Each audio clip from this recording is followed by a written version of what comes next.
Battleship Missouri, 53,000-ton flagship of Admiral Halsey's Third Fleet, becomes the scene of an unforgettable ceremony marking the complete and formal surrender of Japan.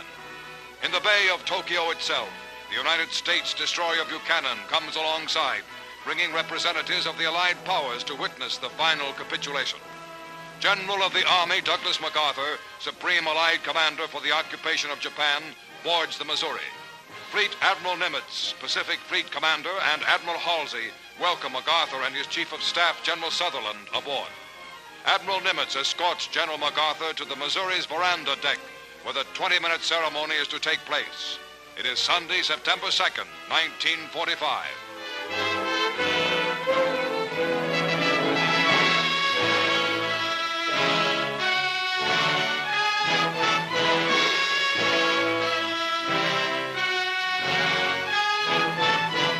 Cameramen and reporters of many countries record this historic moment as United Nations military leaders crowd aboard the Missouri and examine souvenir cards bearing the Japanese flag, special mementos of the occasion. And now, in a Navy launch, the Japanese surrender party arrives. They are headed by Agent Mamoru Shigemitsu, Foreign Minister of the Japanese Surrender Cabinet, who was wounded by a Korean patriot in Shanghai years ago and walks on an artificial leg.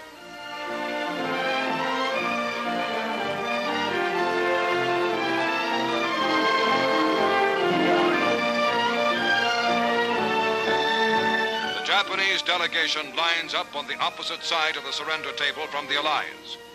A war which had entered its 8th terrible year in China, which had raged for 3 years and 9 months for America and Britain, which was the brutal, costly eastern half of the most horrible worldwide war in human history, is now within minutes of ending for good. General MacArthur speaks. We are gathered here, representatives of the major warring powers, to conclude a solemn agreement whereby peace may be restored. The issues involving divergent ideals and ideologies have been determined on the battlefields of the world, and hence are not for our discussion or debate. The terms and conditions upon which surrender of the Japanese imperial forces is here to be given and accepted are contained in the instrument of surrender now before you. As Supreme Commander for the Allied Powers, I announce it my firm purpose, in the tradition of the countries I represent, to proceed in the discharge of my responsibilities with justice and tolerance, while taking all necessary dispositions to ensure that the terms of surrender are fully, promptly, and faithfully complied with. I now invite the representatives of the Emperor of Japan and the Japanese government and the Japanese Imperial General Headquarters to sign the instrument of surrender at the places indicated. Mr. Shigemitsu comes to the surrender table. These dramatic first pictures were made by newsreel war correspondents and Army and Navy cameramen and were specially flown back from Tokyo. The time is 9:05 a.m. The Japanese have been on board exactly 10 minutes.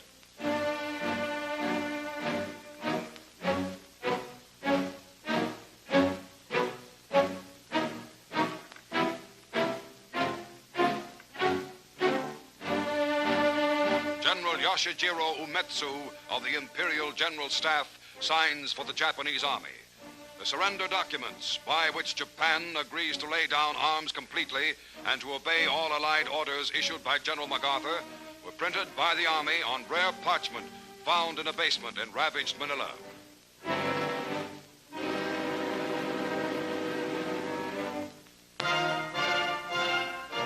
General MacArthur signs as Supreme Allied Commander. The first pen used is presented to General Wainwright of Corregidor.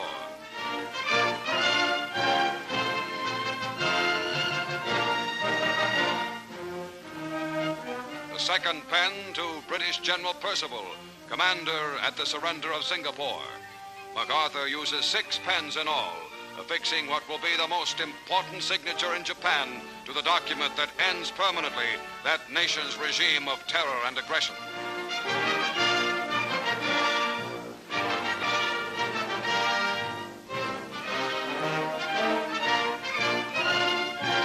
For the forces of the United States itself, Admiral Chester Nimitz signs. Behind Nimitz are the Third Fleet's Admiral Halsey and Admiral Sherman, famed amphibious commander.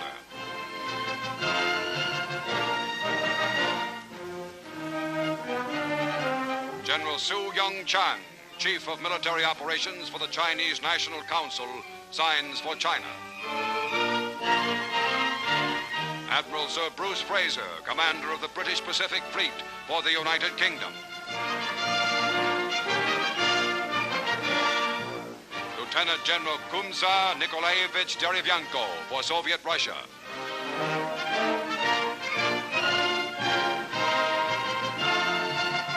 General Sir Thomas Blamey for Australia. Colonel Lawrence Moore Cosgrave for Canada. General Jacques Leclerc, hero of Africa and Paris, for France.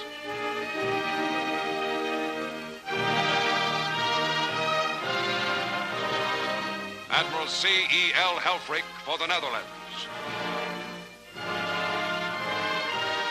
Air Vice Marshal L.M. Issett for New Zealand.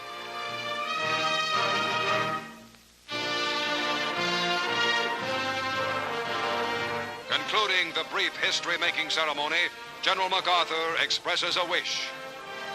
Let us pray that peace be now restored to the world and that God will preserve it always. These proceedings are closed. Swarms of United States aircraft fly in formation overhead as the ceremony ends. The final United Nations victory has been won. The war is over. Peace is here.